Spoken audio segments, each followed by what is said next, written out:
How do you identify special learning needs in school? Have you ever wondered how schools figure out if a student needs extra help with learning? Identifying special learning needs is a careful process that involves several steps. It all starts with observing how students perform academically and socially. Teachers and parents look for signs that a student is struggling compared to their classmates. This could be in areas like reading, writing, math, or even social skills. When concerns arise, schools usually kick off a formal evaluation process. This involves assessments by various specialists, including school psychologists and special educators. These experts help determine if a student has a learning difference or disability that requires specialized support. The first step is early observation and referral.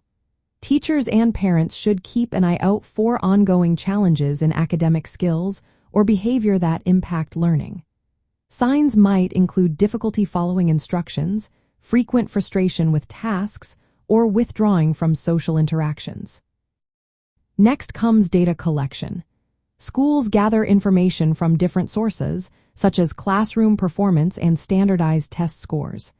This data builds a clearer picture of the students' strengths and challenges. Then, a multidisciplinary evaluation takes place. A team of professionals conducts formal assessments to identify specific learning disabilities or developmental delays.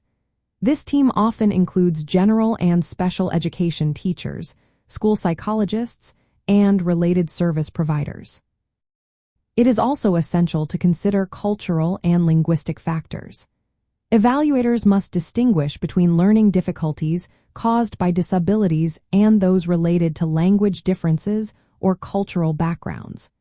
This is especially important for African American students who have faced issues with misidentification in the past. If a student qualifies for special education, the team develops an individualized education plan. This plan is tailored to the student's unique needs and outlines specific goals and supports. For African American students, it is vital to ensure fairness in this process.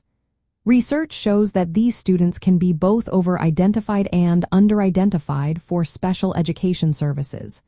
To address this, schools should use culturally responsive practices. Training educators in cultural competence helps them understand how cultural differences can affect learning. Schools should also use multiple data sources and diverse assessment methods to reduce bias. Involving families in the identification process ensures a better understanding of the student's background. Forming diverse teams to review referrals and assessments helps provide balanced perspectives. Schools must also monitor identification rates for African American students to identify any disproportionality. Practical applications include creating supportive environments that address social and emotional needs.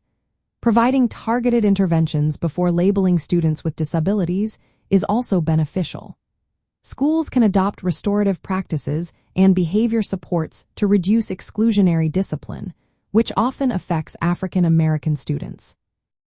Identifying special learning needs in schools is a structured process that requires careful evaluation and cultural awareness. By actively working to eliminate bias, schools can provide appropriate support that improves educational opportunities for all students.